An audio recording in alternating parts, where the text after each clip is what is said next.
Baimboka, Bote Nabino, de partout, Bozomi, Bolandaka, radio, télévision, RDC Source Info.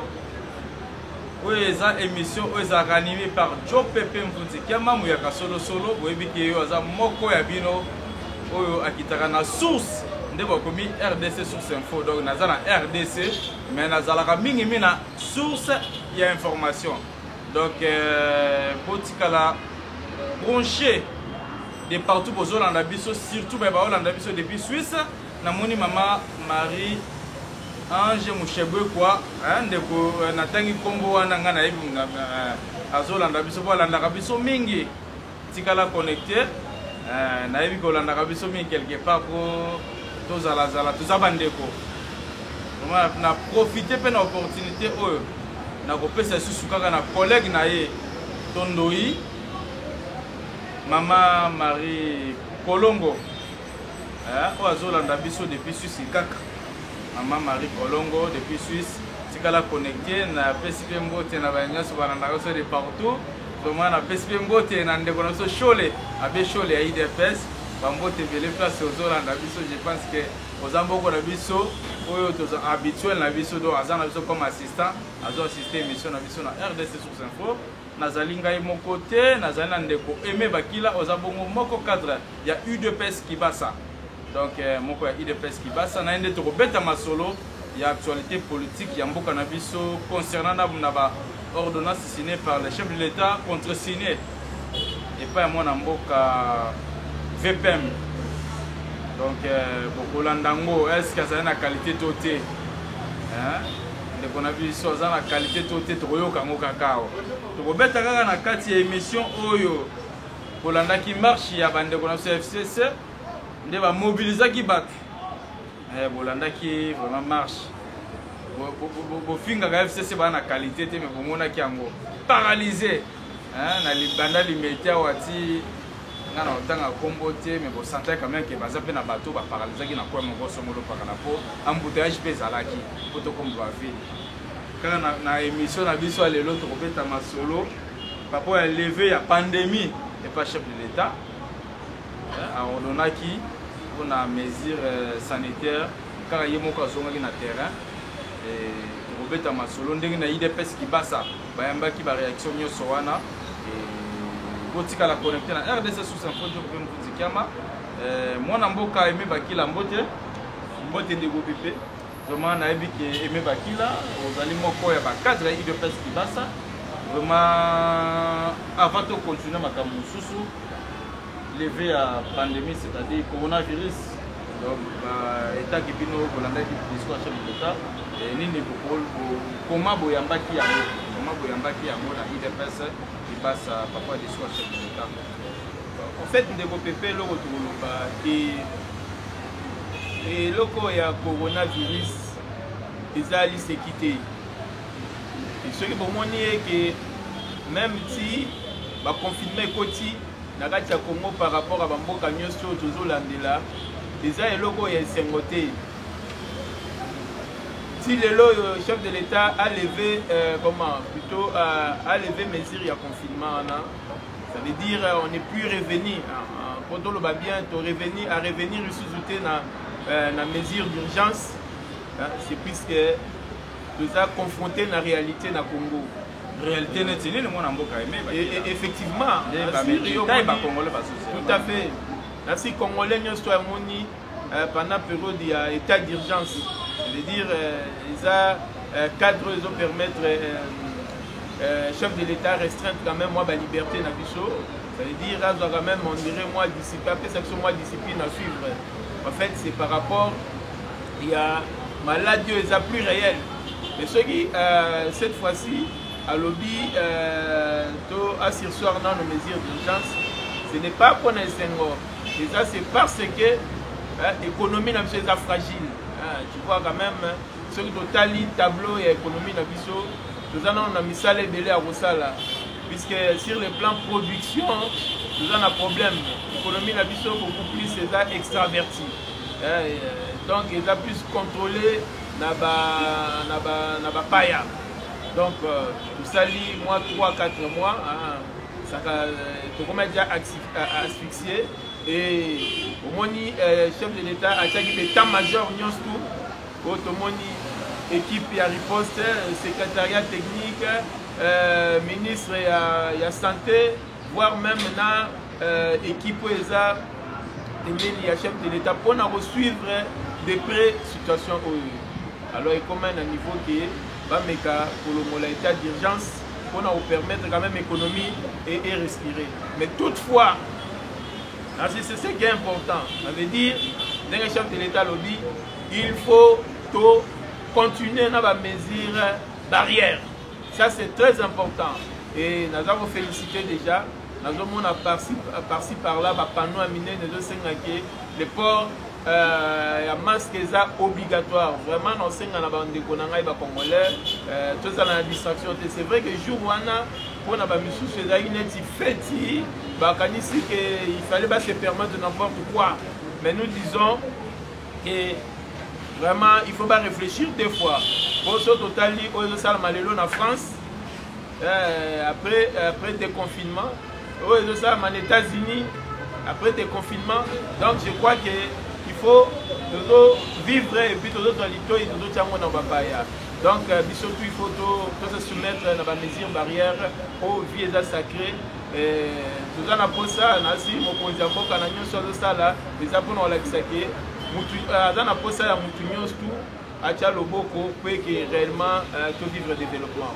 Mwana mboka vraiment na déconfinement ndenge mokonzi mboka anosaki bamesure mpe na babandaki secteur ebandaki ya liboso donc c'est le 23 le 24 mais nazwaki message depuis Suisse na famille moko balandaki na mama Marie Kolongo babisinga mais tuna pourquoi mokonzi ya mboka abandaki na baeglise te abandi na babar babiloko mosusu etake moko ya IBPS nino bo justifier na pour que vous négligez ça n'a jamais bon négliger n'a laissé Congo vraiment on les a dans mauvaise langue ceux qui va le dire que chef de l'État ont négligé l'église on les a ben tox ainsi pour la première fois na Congo mokonzi mboka azui abengi basel na nzambe a dédié mboka et puis à basel na nzambe ba nyonso bamoni et puis na cadre ni na stade de martyrs. Et les lois qui sont mboka za ko évoluer akomi na mayele oyo biso nyonso toza ko kamwa eza puisque nzambe aza na sima vraiment bato ba spéculer te allons aboyi ba église ezonga te mais seulement asali calendrier ça veut dire to bandi boye mais pour na église d'ailleurs nazo mona ba église ebele eza komi préparer donc première séance il y a prière il y a les 16 wana za matata pour na mona ba église tout. Les gens vont se préparer pour les 16, donc dimanche à les 16 ans. Donc, le chef de l'État a péqué ses églises.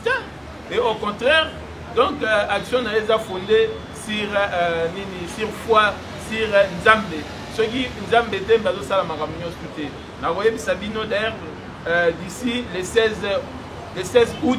Nasi wana ezazu fête mususu wana eza la fête ya bien po wana Nzambe aza na sima. Donc bentok c'est ana comme kolanda te po action sur le chef de l'État au centre Nancy Bolanda avait mission sur quel est le mot on a le vrai mot c'est l'amour et doit être un fondement Nzambe ya ngozo pesa maye le nyonso wana et que ko sambela ndenge même si tu es en confinement Nancy au moins kozala athée mais ba disposition sambela salamaki Osambela na bandako ba passer bazotambola donc osambela permanent seulement na ba séance publique c'est une grande fête du christianisme le 16 août qui sont et le monde la carte d'église. Est-ce que moi je crois que na ba bande to vanda na ba église na ba paroisse na biso. Est-ce que tu observer 1 mètre attends to relata ba masque pour nous se protéger ba na ba mesure barrière. Est-ce que je crois il faut en croire mais je crois que un pasteur, un révérend, un abbé, un leader et je crois qu'il faut un souci majeur, il y a des dettes. Ceux qui sont un souci à des dettes, mais ils la passe. Puisque les malades des alliés, il y a l'église, il y a malade qui est et si ici, il y a banani. Donc je crois que abbé, révérend, pasteur, je suis convaincu que pour prêcher par exemple, donc pour aider la population pour respecter les gestes barrières, pour y avoir un de ça là. Les lots de nager n'a pas 8000. Mais au moins il y a une évolution positive. Vraiment, ils allaient bientôt s'embêter la situation à RDC et continuer dans l'élan. Ils allaient le voter. Ils allaient le voter que l'obito déploré. Donc, je pense que tous les leaders spirituels, ils ont intérêt à protéger le peuple. Pour protéger le peuple, ça veut dire que la bango va respecter les mesures barrières au chef de l'État. Et ça, pour intérêt au chef de l'État, mais ça pour intérêt à moi, Namboka, il y a Congolais, chef de l'État, dans la pose ça que développement au moins la Congo à vivre. Mboka boti kolanda bongo eme bakila moko ya bakadre UDPS ki basa vraiment to yambi awa wazana biso vraiment ba mituna beaucoup et ça on ba WhatsApp na ba Facebook nga bobenga na pis 243 89 80 56 920 n'invité mon mboka eme yo WhatsApp no bako région de za numéro ni oh ya ngiko région de nga je peux mettre fois na pesa numéro na za na kati ya 084 74 99 193.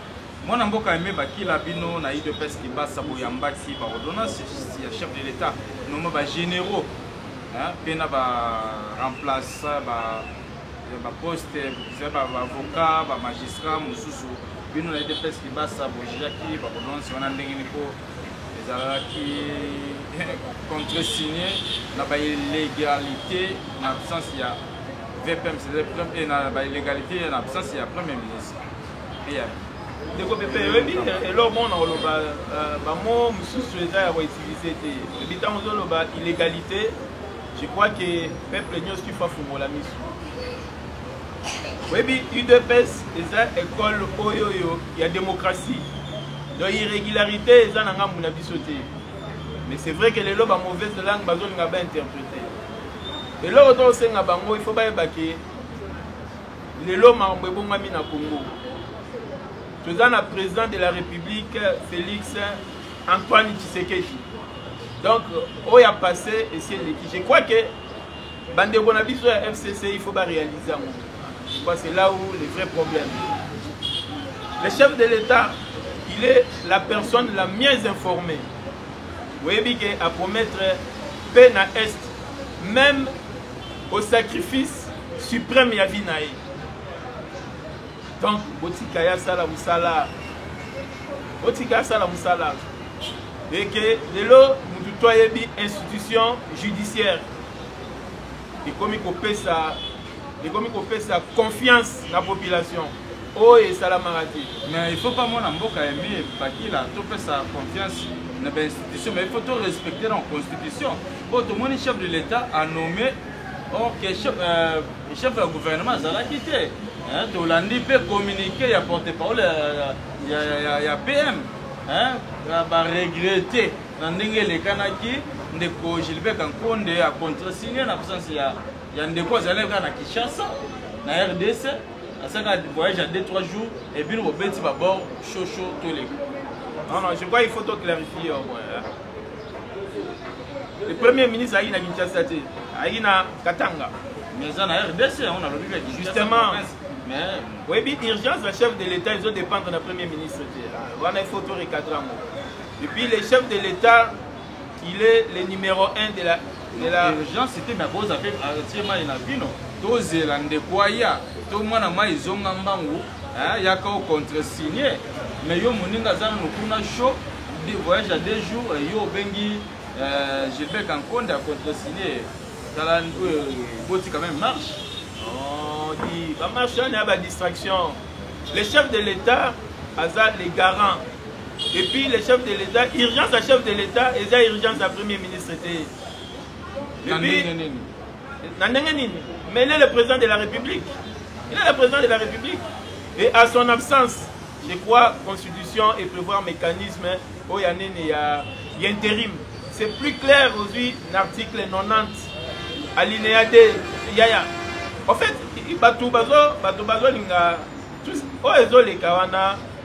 peuple congolais, moi je peux même dire, ça c'est mon point de vue, le premier ministre n'est pour rien. Nous savons tout ce qui se passe. Ça c'est la famille politique, autre à celle du chef de l'État, qui est Memi Bakei Namokuna. Mais, Nasir, mokonzi ya mboka si aloba oyo akoluka a intercaler baction na ye oyo eza au profit ya peuple congolais a ye nde moto akozwa problème. Mais est-ce que moi na mboka ebi ke premier ministre aza garçon de course ya n'importe qui te est-ce que ozoyeba ngo ndeko pepe nasepelaka mpo na omona déjà lobi oza okotidien na kati ya masolo en tant que vrai journaliste yaya eya kaka lelo nde tozokoma tokomi kobimisa babenga yango nini komona ba acte mosusu indésirable. Un premier ministre devient chef de l'État, il y a des canaux officiels. Tu ne peux pas tous n'a été. Bisso va donner deux pestes le but à garçon de course.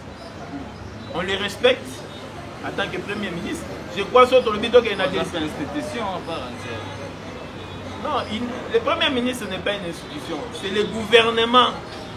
La seule personne qui est institution, c'est le président de la République. Le premier ministre, il est le chef du gouvernement. Ça veut dire, il a toute une institution gouvernement. C'est gouvernemental. Donc c'est-à-dire donc ce qu'on peut expliquer, donc chef de l'État, c'est-à-dire Félix Yemoko, institution. Institution président de la République, il n'a pas besoin d'être yaya. En fait, c'est ça que je te dis. Je suis le conseiller politique de l'UDPS Kibasa. Le manœuvre de Salima, Toyebi, fait, tu sais, na bamas bandeko ya FCC, bazonga batu, ba evre na sens ya changement oyo chef de l'État a fait sa direction, na oyo population azabozela. Toi na posa ya ba fantaisie bazo salate. Bon le vrai problème Toyebi. Est-ce que Boyebi c'est la même chose? Et les gars na nina VPM ya justice porte-parole à lobby. Mais dans les sigas de Souki, même style Nabango, Baye Lissoussou, autour il y a premier ministre, et voilà. Bissot Olingagi, et que le conseil des ministres, premier ministre a soulevé le problème. Mais jusque-là, il y a silence radio. Donc c'est pour dire que l'intérêt de Bissot égoïste, c'est au terrain. Le peuple a posé un changement, et que volonté, on a. Ils allaient exprimer par le père fondateur, il y a eu deux pèses. Un des fils dignes, il y a eu deux pèses à d'autres en pratique. Donc, on ne dira jamais un groupe d'individus va y avoir un bâton dans les roues. Assire, tu as la responsabilité comme on a eu deux pèses. Être cadre, c'est une charge et non un privilège. Moi, si là, c'est radio, il y a le premier ministre dans la conférence. Na bango ministère de la chaque vendredi déjà j'ai fait na nini et qui analyse na yo ozo ko analyser kaka non mais analyse cause à la vraie tout comme cause à peu fausse mais tant qu'un politicien voilà je dis silence na ye ko yondo évoquer amour ni ne tinda ki vendre kimia non de toute façon makanisi na yo eza makanisi nga na auto na yo ozo tunanga mais na yebiso na minute oyo na yebiso karake na conseil des ministres, la source d'information qui met l'équipe, la peut-être ceux qui ont la réaction, mais du moins, je crois que dès lors qu'on a une famille politique, le premier ministre a ça là, calmement. Et va marcher. Tali marche dans le de salir les neufs. Avant même les neufs, oh, IDPS, on ne comprend pas, partir au pouvoir, mais les 23, comme on y va à terrain, mais ça n'a pas catch, n'a pas ni po, mais tout le monde y va sur baladi va veste, ça lui marche pour la nini, c'est puisque nous sommes toujours respecter la constitution. Donc, laissons la constitution, et ça, FCCT m'a fait sa mission. Surtout pour qu'on ait respect à la constitution, puisque ça, total, il va me faire ça là. Oh, tu rates même dans ma sassi. Na ba marché même il y a celle tout ça sur de zones mais comme les lots alternance et salami de bossani nyonso to dit que baba ndeko na biso to mettre to se mettre ensemble pour na to tala liboso changement ya mboka na biso mwana mboka eme bakila obozo landa za moko kada IDPS Kibasa mwana mboka pona kosala marche il faut la tandenge nini est-ce que la ta veste pour ça la marche, est-ce que Péki Sami, est-ce que c'est dans la constitution, pour récupérer à la veste, ma chaussure, mais on a reçu la marche, un marcheur, il faut l'attendre. Dégolobi bien, oui, il y a un autre qui doit respecter la constitution. Donc, il y a une démocratie à table. Même n'importe qui, il est libre de le faire. Mais oui, il y a un marcheur de Salagi. Un marcheur de Salagi. Autant qu'on a un pouvoir. Il y a toujours Keba. Et il ne faut pas que tu vives. Surtout une histoire. Nous voyons qu'on crève Ninoana. Puisque nous pensons que oh eleki mais oh eza siko eza changement dans le développement pour monde tout autre qui balabala ndenge zolo balabala eza balabala lobaka te mais eza kaka façon ya kolobela mais toujours kana bandeko ya balabala biki non marche va féliciter eza marche bandeko pe perdre marche pacifique oyo elandi bandeko na biso ya lamuka mais bino eza marche na violence tubi ba siège ba parti mususu bokuki biloko et ba paisible citoyen mususu bazali un peu menacé bino bosaki marche moko ya violence on est bino za marche pacifique ba bi vome ku ba ozaka na ba wana ki bino ba ye depes ko ba force de progrès baza wana pona kotumba ko bebisa na wa bebisa lo moko marche o eza bien o ba on ba sali non en fait bango au moins il y a bateau comment il marche pacifique mais changer qui quand non on a expliqué yo au moins marche bango basali yo za mopanzi sango landa na ba marchand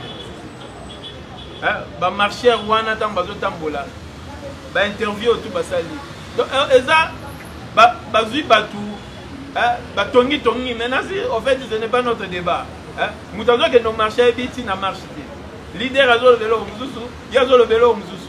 En fait, ça c'est pas notre problème. C'est pour dire que il n'y a pas eu de cohésion en marche. Et ça, on a tout le monde est bon, ça ce n'est pas notre affaire. Mais je pense que te mettre bango en confiance pour dire que la démocratie est déjà là, Moutoutou a envie de s'exprimer. Mais surtout aujourd'hui, il y a les nefs, il y a les nefs. Avant les nefs d'abord. Avant les 9 réactions rapides de la population, ils allaient gagner de pester. À la base, c'était quoi? Je crois que Mibeko, Oyo, Wana, Oyo, Batunios, tout. Les peuple, ça fait un peu oh, Batunios, tout, Mibeko, Wana, Bazuela, Nango, proposition à Mina, Kuna, honorable Sakata, Ana. Les alliés pour nous protéger Bango. Mais Minako Bengue, Minako Mousso Bengue honorable. Non, tous ce sont des honorables, nous les respectons pour ça. Mais c'est malheureusement un acte opposé. Parfois, ils ont l'andaté, n'a pas qualité au Banango. Je pense que prochainement, ce qui s'est passé, je crois qu'ils vont prendre des précautions. De manière précipitée, n'a pas proposition de la loi. Je crois aujourd'hui, la conséquence, les lots VP Malibanda. Ça n'a même pas respecté des procédures et ça a créé des tollés impossibles. Ouais, il y a justice. Voilà. Donc, oui, même Etienne Tshisekedi, le parcours Mobutu avait une armée, la colère d'un peuple affamé est plus qu'une bombe.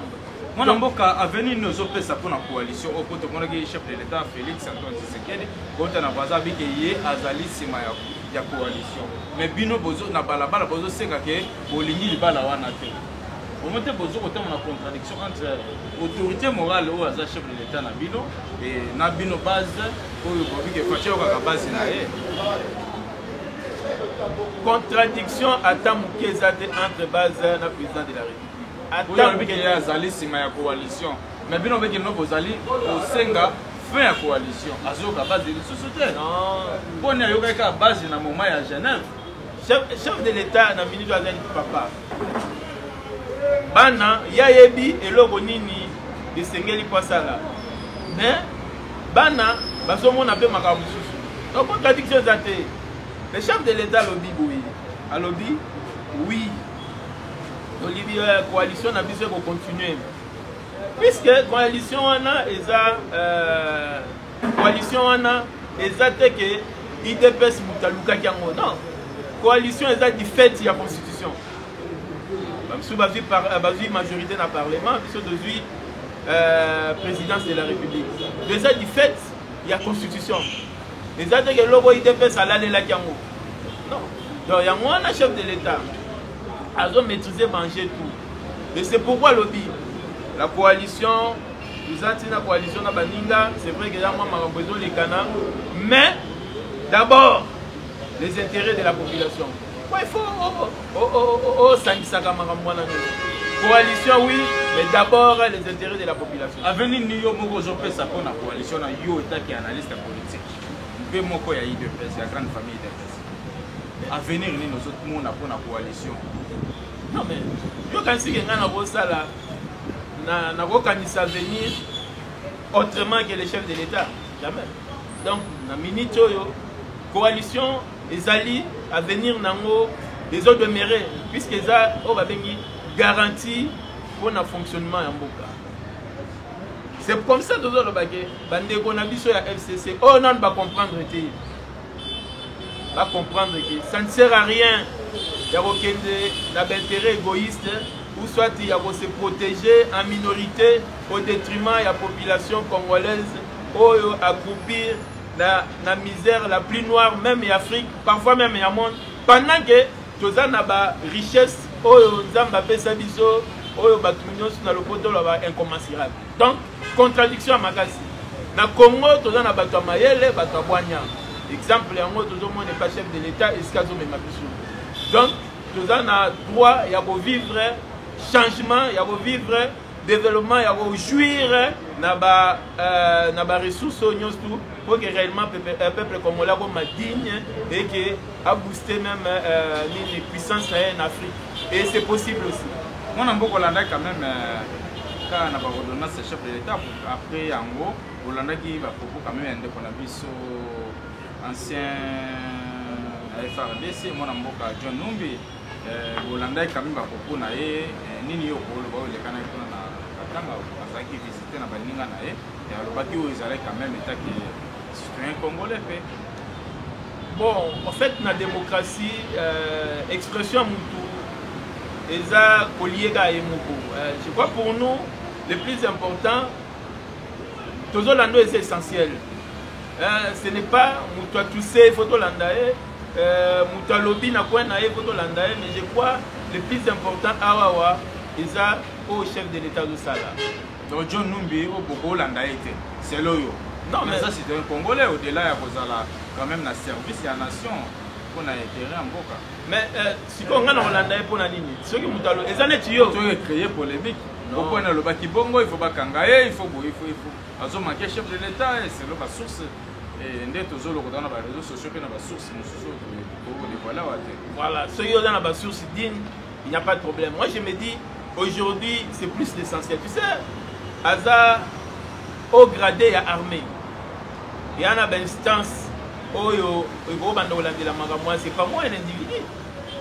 Je crois que toute l'instance c'est ça la pour la vision c'est total l'action chef de l'État. Le plus important d'un chef de l'État pour Métaki a pacifié l'Est. Et je crois sur la salle de restructuration, je pense que ça a descente puisque le chef de l'État va répondre à la population lobby. Donc, je me dis, ce qui nous intéresse, c'est ça. Yoebi, dans l'armée, nous, on n'a pas à dire, puisque il y a un domaine moko, où il y a civil, mais ce qui est vrai que chacun peut parler, et il y a des instances habilitées, et sinon la démocratie, elle est là pour tout le monde. Nous, ce qui nous importe, c'est plus, où est essentiel, dans le cadre, il y a changement, dans le cadre, il y a développement Congo. Bon, pour certains, mais je vais reconnaître, car on a reconnaître que non, c'est une période très très dure coronavirus et touché le tissu économique, même à la grande puissance. Certains d'entre eux reconnaissent effectivement, ça pourrait là, je crois qu'ils sont honnêtes. Mais pour ceux qui veulent présenter à l'opinion, mais je crois que tous ces cas, puisque 18 ans après leur règne, et nous sommes même au courant qu'il y a parmi eux là, il y a des gens qui mettent des bâtons dans les roues. Et nous regrettons, puisque dans le gouvernement, la majorité est à Bango. Mais nous nous disons, ce n'est pas ça le problème. Mais nous devons arriver, avec la volonté du chef de l'État, arriver réellement à renverser la situation dans la ligne droite, il y a changement. Et je crois qu'ils ont tout intérêt, puisque dans la Mabota, dans la génération, il y a Mabota na bango, je crois qu'ils ont tout intérêt, puisque les longs à quoi sert bien sont confisqués, à quoi sert Yomoko building, bien mais aussi que la génération na nini. Mais mon amboka baza majorité, mais pourquoi pas au-dessus de l'Assemblée, on a qu'à matambo ici là. Non, ceux qui bango les lots basengi, mokonza mboka. Mokonza mboka basenga to mokonza mboka ndé fois décidé mon amboka. Non, mokonza mboka, je crois que bon pense Christ aux hommes. Si Hollanda il discours né à le 30 juin. Si Hollanda yango alobaki il souhaiterait pas la mort, mais il souhaiterait que pendant les méchants changer le régime. Donc il a encore cet amour là. Je pense que donnons le temps. Comme lui-même il est confiant. En fait, le problème est que nous sommes congolais. Et la table rasée. C'est pour vous dire qu'il respecte la constitution. Ceux qui ont animé la mauvaise foi, au regard de l'opinion, mais il dit ce sont mes frères, je vais travailler avec eux. Et mettons plus les institutions dans la Makassi. Donc c'est pour dire qu'il tient à cet amour-là, puisque nous sommes des Congolais ensemble. Il pense que les amis qui résistent encore peuvent changer. Donc nous donnons le temps. On a vraiment Zolanda ou Zolanda Tanganyika lisusu. On a rappelé nini okoko recadrer lisusu na autorité ya province ya Tanganyika. Et là on sait que l'autorité ya Tanganyika ils ont un simple. Ça veut dire tant aux hommes mokonzi pour le peuple. La revendication de la population et vous allez bien aux solutions à bango. Mais aux toyoki na information tout ça nango boyoki nini. Bon biso to na o boyoki. Et à tes enfants vrai mais boyoki na nini pour aux à la revendication. Pour eux biso toyoki l'information tout ça nango. Et là, nous sommes qui n'a pas ceux qui bombent quelque chose comme ça. Bon, c'est vrai que le constat du gouverneur il a dit que non, pour on a bien été, va démolir. Or, bon, il y a intérêt capital pour la province. Mais subitement, ils ont réhabilité. Maintenant, ce sont des efforts des particuliers. C'est là où la population s'est dit. Au moins que nous nous trompons. La population s'est dit, mais finalement, où est la responsabilité du gouverneur? En particulier, et nous disons que le gouverneur, il doit prêter l'oreille. Il doit prêter l'oreille à Luka, à sa responsabilité. Ça ne sert à rien, il y a qu'à se mettre en contradiction avec la population pour rien. Et à la population, puisque il s'agit de Bakambi, Tanganyika, il y a UDPS qui va ça. Action na bango nyosku o barosala ezala na référence à la constitution puisque baza na droit à vivre comme ba congolais nyosku et comme Tolobara UDPS qui va ça les sentinelles du peuple et si ka souffrance ya peuple ça les siga UDPS a porté voix na e pour na une solution voilà j'ai dit on a beaucoup vraiment toko le kaboité pour depuis que vous avez un Congolais, puis un Congo central, un bandolo, mais qui là, vraiment tout l'anda qui crise, tout la crise dans le Congo central. À tout le monde, on a un visa et viol à maman Wana, tout le Kiwana, tout ce qu'on a réclamer quand même marche pour réclamer la taxe. Na ba barrière et donc qui m'ont coupé à ba garde du corps ya tout matouana et asila ikongo pour maman ya ba et tak un congolais nini okolo bana eleka ezolekana na Congo central vraiment Nego Pépé reste mon lobby na congolais les Ghana Congo central, les autres c'est des habitudes, ça passe, surtout quand il y a des morts d'hommes. Surtout là, tout là, de la même événement, on a toujours sentir qu'il y a plus de conflits politiciens. Là, c'est grave. D'intérêt, il y a des politiciens qui sont dans le centre d'action. Mais je crois que la justice est en train de suivre. Et tout ce qui est dans le Congo central,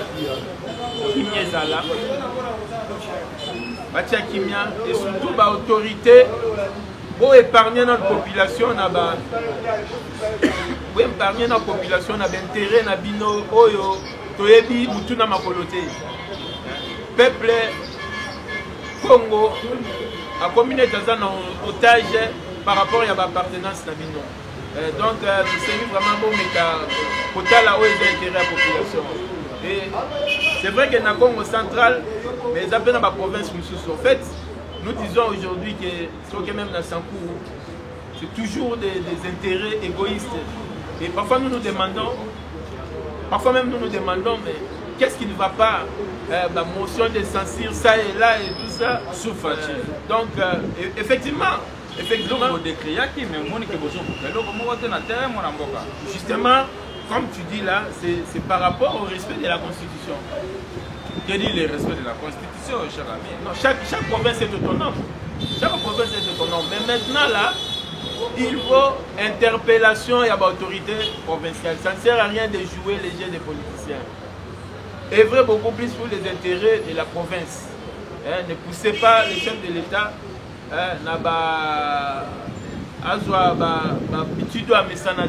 mais je crois qu'il y a ce qu'on appelle comment on appelle Moboko, Mukanda, Moboko, l'Ikonzi Nabiso, l'Ikonzi Constitution.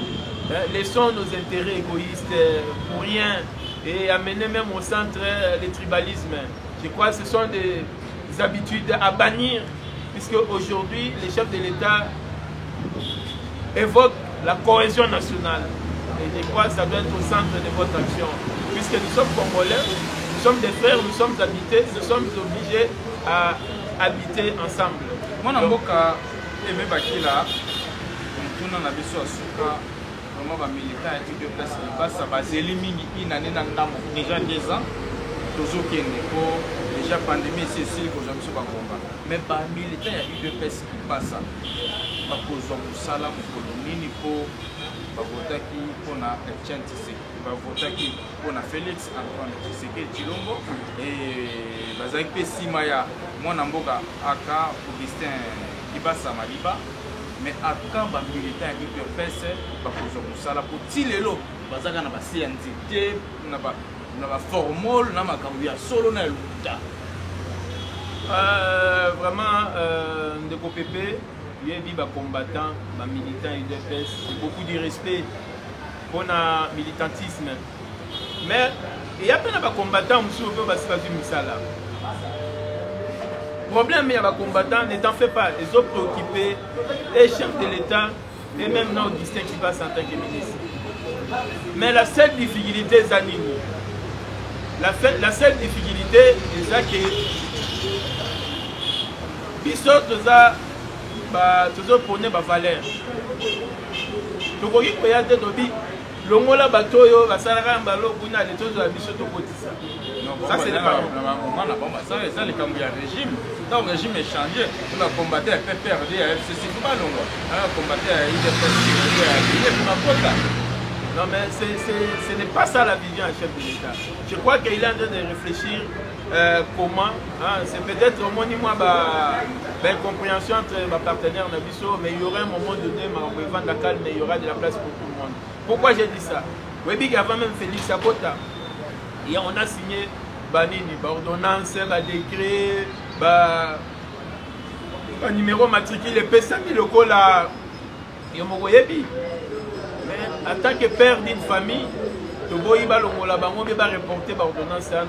le chef de l'État a dit que les Congolais ont faute na bangote, bangote na posa musala, ba régulariser situation na bango. Au moins ni Tokyo kuta pemba na moko makambo d'éducation.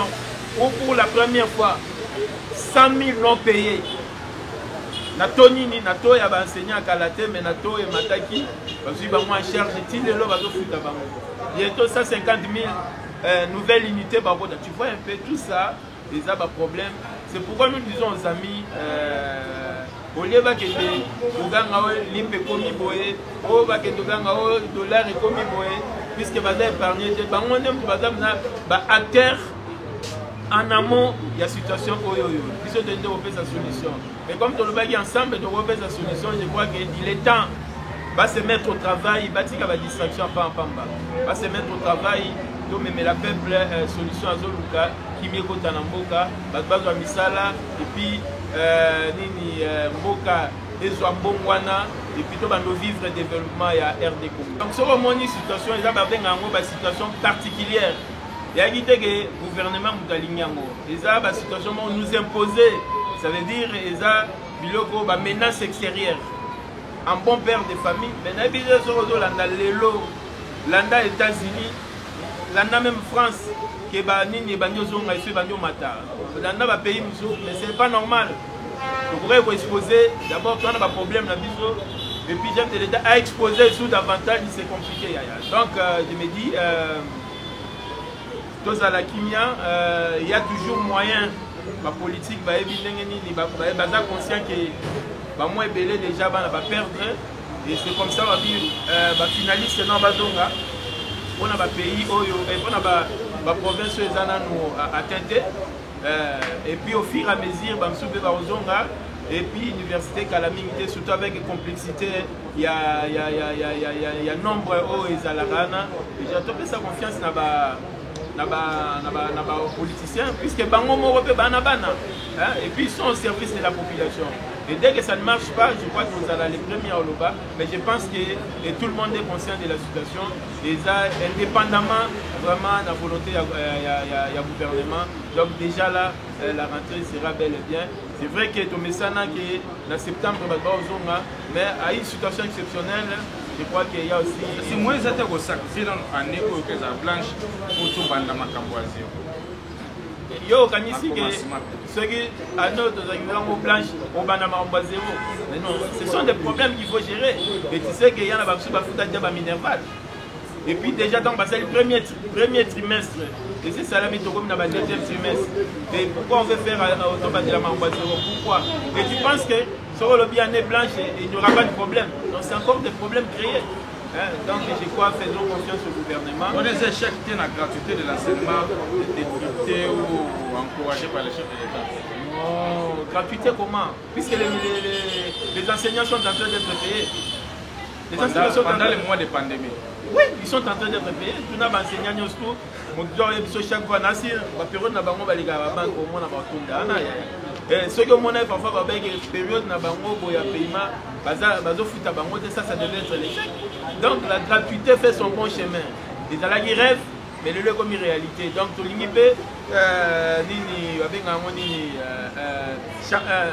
chantier il y a social fait calamité dans la conférence dans le conseil des ministres chef de l'État fait une instruction claire dans le premier ministre pour na otala il y a dollar na marché économique. Moi na mboka lelo basuka na diaspora ba Orlando comme na suka pour na émission lelo.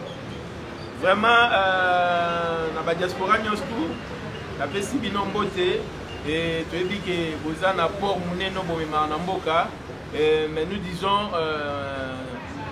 participation na bino est très important na kati ya phase ya changement et que tu dis que donc boyebi mingi bogendaki bozana bamboka mipaya boyebi mingi nasir toana posa expertise na bino pona participer na changement au chef de l'État zola laté et que lobby tant de vivre mbongwana oyo na ba jeune beza ba sepela bazwi misala et que Congo échanger vraiment ezala lokumu onene yango to lobby que pona biso un autre Congo est possible et avec les chefs de l'État Tozo Koma. Merci pour l'émission. C'est moi qui vous remercie, Dieu Pépé. Merci vraiment Bozala qui bosse avec Tandoïke à RDC Source Info, Radio Télévision RDC Source Info. Où ils Bongo, il y a Ndeko Nixon, il y a Lukusa. tosepeli nde bozalaki liboso ya kolanda biso. Merci mpe na baye baza nzunga na biso topesi mbote bana baforce du progrès oyo bazosala sécurité na biso toyebi ke après awa tokolimwa te. Donc après tozala na sécurité mpo force du progrès eza wana en aire kosala koyilimusa biso te. Donc tokutani bongo mbala nsima. Ciao.